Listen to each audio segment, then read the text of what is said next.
আমি 15 বছর পরে বাংলাদেশে আসলাম। বাংলাদেশে এসে একটু শ্বাস নিতে পারলাম 15 বছর পরে।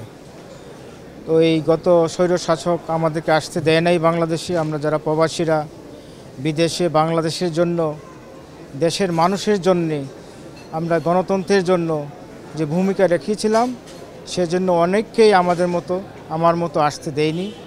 বিশেষ করে আমাকে আসতে দেয়নি সরকার। আমি শহীদ প্রেসিডেন্ট জিয়াউর রহমানের নামে একটা নামকরণ করেছিলাম। তারপরে ওইটাকে ভিত্তি করে অনেক মামলা করা হয়েছিল। এই মামলার কারণে আমি আসতে পারিনি।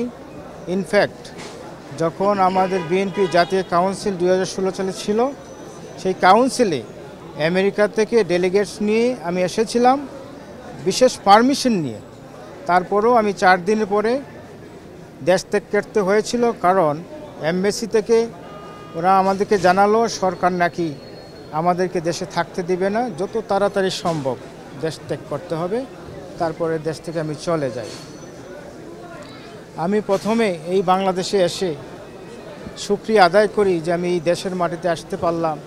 যারা এই দেশের জন্য ছাত্র জনতার আন্দোলনে দেশটা স্বাধীন হয়েছে, প্রথমেই তাদেরকে তাদের রুহের মাগফিরাত কামনা করি। যারা জীবন দিয়েছে এবং যারা আহত, তাদেরকে দ্রুত সুস্থ হওয়ার জন্য দোয়া কামনা করি।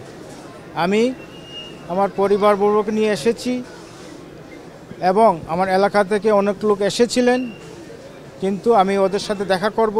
আমি আমার এলাকায় যাব। আমার দেশের বাড়ি হবিগঞ্জ নবীগঞ্জ বাহুবলে।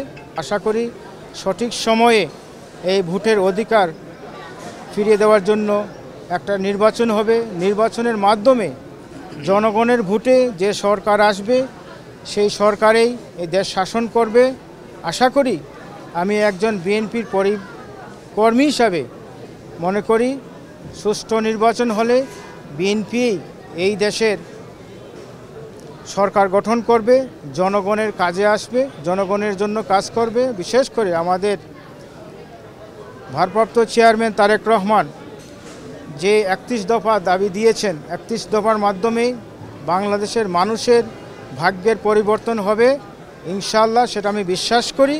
উনি দেখেছেন প্রতিনিয়তই উনি এবং 15-16 বছর যাবৎ উনি নিরলসভাবে কাজ করে আসছেন দেশের মানুষের জন্য, গণতন্ত্রের জন্য, ভোটের জন্য, কিন্তু ক্ষমতায় যাওয়ার জন্য নয়। উনি প্রথম ইচ্ছা ছিল দেশের মানুষের মুক্তি। বেগম খালেদা জিয়া বলেছিলেন, দেশ বাঁচাও, মানুষ বাঁচাও। During the Bangladesh protests, a lot of people were killed.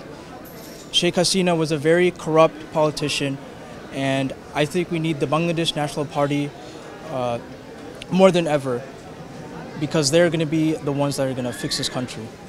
আমার একটা ফ্রেন্ড শিকাগোতে বললো, ভাই বাংলাদেশের স্বাধীন, বাংলাদেশে যান। ভাই বাংলাদেশের স্বাধীন হয়ে গেছে না, নতুনভাবে। বিশেষ করে ছাত্র জনতার রক্তের বিনিময়ে আমরা যে গণতন্ত্র পেয়েছি এবং ডক্টর ইউনূসের একটা সরকার পেয়েছি, এ সরকারকে সাধুবাদ জানাই।